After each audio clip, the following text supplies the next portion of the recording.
네, 안녕하세요. 김민우입니다. 자, 26년 수능 완성 사회 문학을 좀 보겠습니다. 먼저는 현대 소설이네요. 자, 첫 줄에 아내는 남편이 술 먹는 이외에는 이 첫 줄에서 아내니까 일단 1인칭은 아니죠. 자, 소설 할 때 항상 제일 먼저 준비하라고 하는 거는 서술자의 시점 판단 준비부터 해라 말을 했습니다. 여기서 아내는 했으니까 일단 3인칭 가죠. 그럼 아내의 심리 태도가 주로 서술되어 있다면 적어도 이 부분은 아내에 초점 맞춰진 텍스트가 될 걸로 보입니다. 자, 아내는 남편이 다만 세상 물정에 등한하고 주변이 없다. 그러니까 뭐 주변머리 없다 이런 말 쓰는 거죠. 미국에 유학한 덕에 영어 잘하는 덕을 했는데 세상 한탄이나 하고, 여기가 중요한 거죠. 그런 게 싫었다 하다가 전쟁통 나오고 해방 직전 나오는데, 여기서 해방 직전 뭐 45년 즈음에 난리통을 말하는 거겠죠. 아래쪽에 강원도 철원으로 갔던 것이 결국은 오늘날 파산의 장본이 된 것이다 하면서 어휘풀이 거쳐서 아래쪽에 간신히 서울에를 기어들어섰더라도, 근데 그렇게 못했다는 거겠지. 그때 집 한 채 못 얻어 걸릴 것이 아니었다고 부인은 분해한다. 심리태도. 난 벼슬 하려 공부한 것이 아니라, 이거는 이제 아내가 바라본 남편에게 들었던 말이겠지. 내가 통역하려 영어를 배웠던가 싶으냐 하며, 전쟁통에 뭐라고 생각하면 얕게 놀아야 살아가지 않는가 하는 불평이 나날이 쌓여가는 것이었다. 이 부분은 아내의 포커스 맞추신 거라. 맞죠? 자, 그리고 A 블록 문제가 나오고, 그럼 여기서 중요하게 봐야 되는 건 역시 심리 태도가 드러난 부분. 눈을 곤두세우며 역정. 애원을 하며 21살 먹은 맏아들로 병으로 내놓고, 아마 전쟁통 해방 직전 얘기하는 걸로 봐서 전쟁과 관련된 일이니까 군인이 생각나죠. 해방이 된 지도 1년이 넘도록 종무식 소식이 없어. 또 뭐라고 하다가 동정도 가나. 그런데 다시 위를 보면 불평이 분해하고 싫은 게 이 부분 핵심이 되겠습니다. 누가 싫어요? 아내가. 그런 남편이. 자, 오른편에서는 영수로 시작하는데 이 부분에서는 주인 마누라 말이 자기 둘째 딸의 집에 몰려서 이 뒤채로 들어오니까 어서 내어주어야 하겠다는 말을 늘 들었기에, 여기 또 영수가 들었기에 라는 말로 서술이 시작되네요. 그리고 아래쪽에 보면 또 영수가 안채 양장 미인에 대해서 짐작이 든 것이다 라는 서술을 보여요. 왼쪽은 아내의 시선인데 오른쪽은 영수의 심리도 좀 나옵니다. 그런 이유가 아마 여기 때문이겠죠. 자, 중략 부분 줄거리 왜 박스 쳤어요? 중략 부분 줄거리이기 때문에 박스 친 게 아니라 번역을 거절하는 남편, 양장미인은 보배를 찾아와 영어가 쓰인 과작가, 여기가 중요하다는 거죠. 내가 통역하려 영어를 배웠던가, 번역을 거절. 자, 성격, 심리태도에 주의해야 됩니다. 성격이 서사를 이끌어가요. 자, 성격, 심리태도가 제시된 부분에 주의해야 됩니다. 서사를 이끌어가기 때문이에요. 통역하려 영어를 배웠던가, 당연히 번역 거절이죠. 그리고 중략 부분에 관련된 이야기가 소재, 편지로 나오고, 준집 딸과 관련된 얘기겠죠. 자, 오른편 부분에서 B블럭에 또 설정되어 있는데, 일단 여기가 중요하게 보인다는 거죠. 영수는 역정을 와락낸다. 마나님은 무심코 한숨이 나온다. 그건 누구 탓이오? 했더니 마나님도 맞서며 영수가 과작값 드러내어 당조짐을 한다. 어이풀이. 그래, 이걸 딸자식에게 먹여야 옳단 말이야? 소리와 함께 휙 하더니 과작값이 땅에 털썩 떨어지는 소리가 난다. 제목이 양과작값.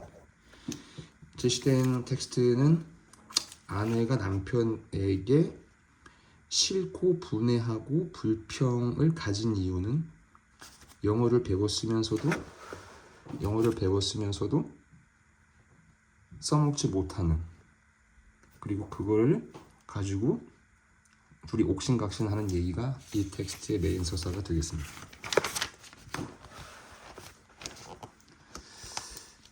자, 이거는 이제 고전 소설인데요. 자, 여기서 다시 한번 독서와 비슷하게 말해주고 싶어요. 자, 밑줄, 그다음 블록 설정된 구역, 그다음에 소재에 관련해서 밑줄, 박스 문제, 다 서사적 기능 문제입니다. 서사적 기능 문제입니다. 자, 그럼 서사는 뭐냐? 성격에 따른 스토리 라인에 주의하라는 뜻이에요.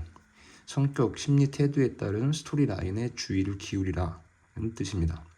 자, 서사는 풀어 얘기하면 시간에 따른 이야기 전개잖아요. 시간의 흐름에 따른 이야기 전개. 그러면 얘가 왜 구역에 밑줄, 블록 설정, 소재, 박스 뭐 이런 식의 문제가 나오는지, 그 구역이 어떠한지 한번 살펴보자는 거죠. 자, 앞부분 줄거리에 강립, 나라를 지킬 중심으로 평가받는다. 조정에서는 명나라에 대한 의리를 지키기 위해 강립을 원수로 임명하여 군대를 출정시킨다. 근데 첫 서술 부분에 내가 여기를 밑줄친 이유는, 홍립은 이르는 곳마다 느긋하게 술을 마시며 군대 일에는 아무런 관심을 두지 않았다. 뭔가 냄새나지 않습니까?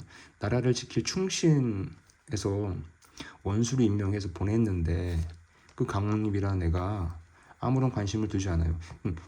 성격, 심리, 태도에 뭔가 냄새가 나는 거죠. 이거 요거 때문에 체크했어요. 그러면 이 이하의 서사 전개는 요 강립의 심리 태도가 중요하게 작동할 것으로 예상할 수 있습니다. 저는 그렇게 예상할 것 같아요. 자, 아래쪽에 서술 부분, 고전 소설은 서술 부분에 심리 태도가 제시되면 좀 더 신경 쓰라고 했어요. 홍립이 태연이 밑줄친 기억. 그대에겐 항우의 용맹이 없거나 또한 초나라 장군 송이가 아니건 어찌 싸움터로 나아갈 수 있겠는가. 모든 일에는 완급이 있는 법, 주상께서 내리신 밀지. 그대는 걱정 말라. 이미 난 깜짝 놀라며 성격, 심리 태도. 그와 관련 밑줄친 블록 설정 문제.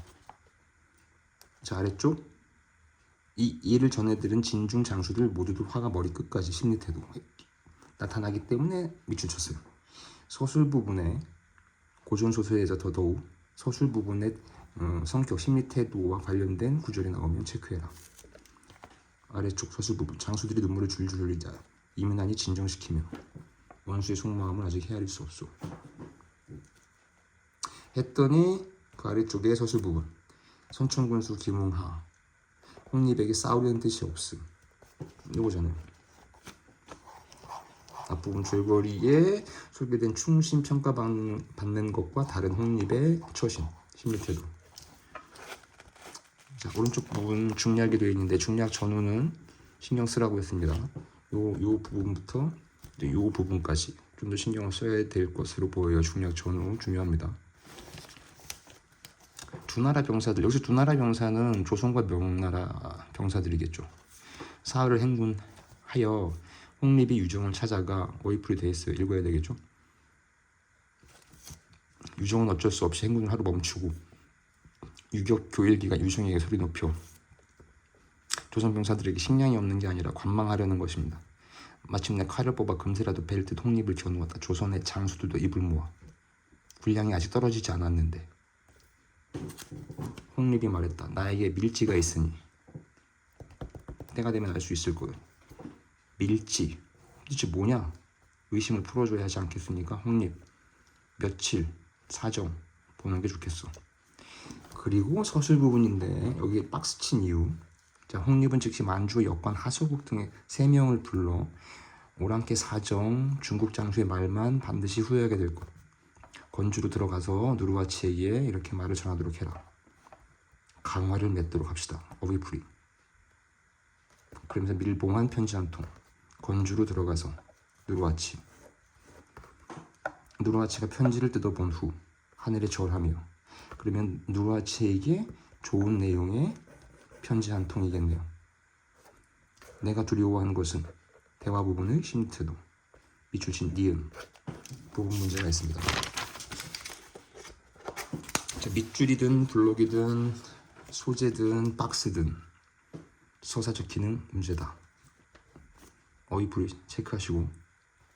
자, 나텍스트는 김상원이라는 사람의 글인데 제목이 호종상가 면상수 어려워요. 근데 이렇게 어휘풀이가 나와 있는데 자, 나의 이 부분 머리카락 뽑을 만큼 죄가 많다는 글에 가슴이 부너졌고 어휘풀이 있습니다.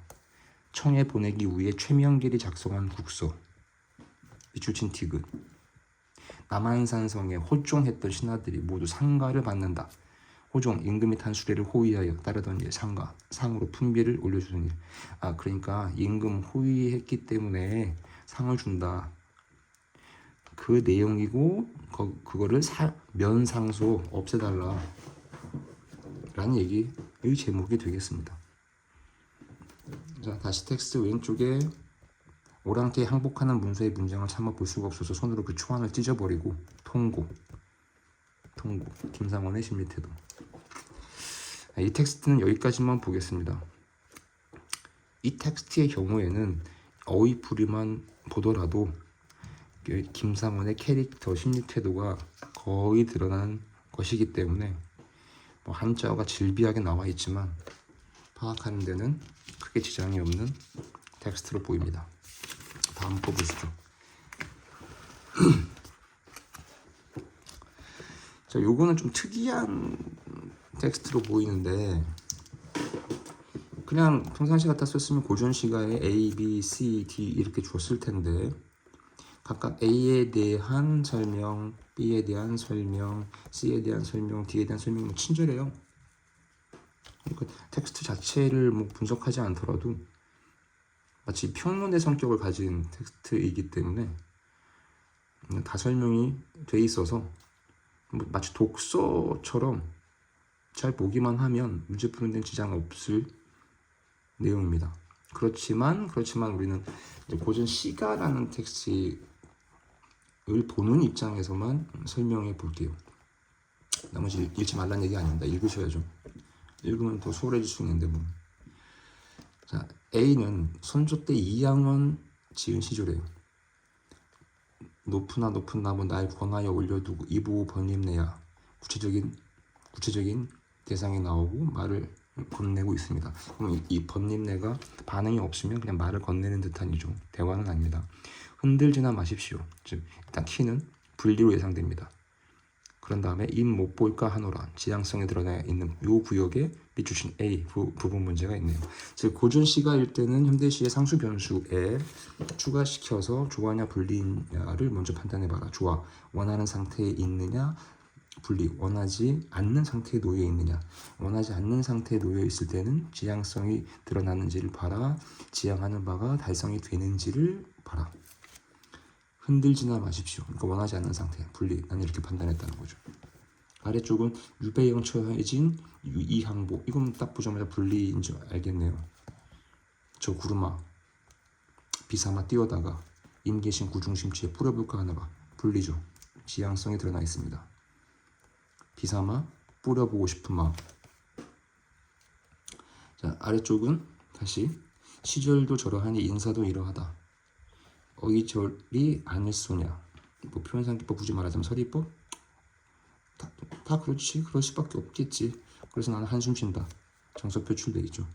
당연히 마찬가지로 분리 원하지 않는 상태에 놓여 있으면서 쓴 거죠.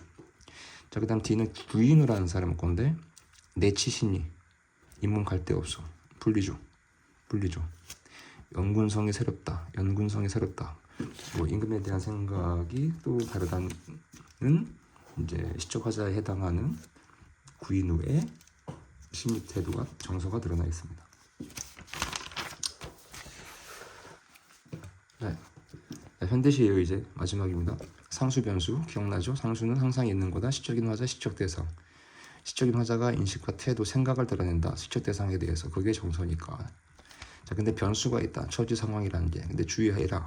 처지 상황 변한다. 즉 시적인 화자의 처지 상황에 주력할 때가 있고 시적 대상의 처지 상황에 주력할 때가 있다. 자, 가텍스트 창밖에 밤비가 속살거리 유축반 남의 나라. 시인 슬픈 한 줄씩 적어볼까? 이렇게 생각해보면 그래서 나는 홀로 침전하는 것일까? 부끄러운 일이다. 정서, 인식과 태도, 생각이 드러난 부분. 요 마지막 두 연이 이 텍스트의 키로 보입니다. 왜? 등불을 밝혀 어둠을 조금 내몰고, 그러니까 어둠을 원하는 게 아니고 어둠을 내몰려고 등불을 켜니까 얘는 네거티브 되겠죠. 어둠. 시대처럼 올 아침을 기다리는, 그럼 지향성이죠. 지향성. 시와 암기하면 안 됩니다. 자, 나는 나에게 두 마리가 나오네요.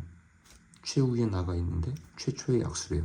그러면 최후에 나가 있으니까 이 텍스트 상에서 부끄러움을 느끼는 시적인 화자가 최후에 나 앞선 존재라고 보이죠. 그 둘이 최초의 악수를 나누는 겁니다. 눈물과 위안으로. 눈물 흘렸던 건데 악수를 하니까 위안이 되는 거죠. 자, 나 텍스트는 항구에 도착했다로 첫 행이 시작돼요. 바람이 있으니까 흔들리겠죠. 집들이 흔들린다네요. 긴 눈 내릴 듯. 시적 상황 관련된 건데, 자, 이 텍스트는 마지막 요 부분이 난 중요할 거라고 준비했어야 된다고 보이죠. 왜냐면 자, 일단 배에 있는 대로 내려간다. 배에 있는 대로 밑줄 쳐 있는데 제목이 기항지야. 항구. 근데 시적인 화자는 내려갔어. 근데 정박중이야, 용골들이 고개를 들고 있어. 쳐다보고 있대. 마치 의인법. 네, 용골 어이풀이 있네요. 항구의 안을. 정박중인 배들은 항구의 안을 들여다보고 있는데 어두운 하늘, 시적인 화자의 눈은 하늘로 가 있어요. 정박 중인 용골들은 항구의 안쪽을 바라보는데 시적인 화자는 하늘의 그 눈송이를 따르는 새들을 바라보고 있다고. 그래서 시적인 화자의 시선에 주목할 필요가 있는 텍스트라고 보입니다. 참고로 말하면 항구는 떠나가는 곳이기도 하지만 떠났다가 돌아오는 곳이기도 하잖아요. 네, 여기까지 하겠습니다.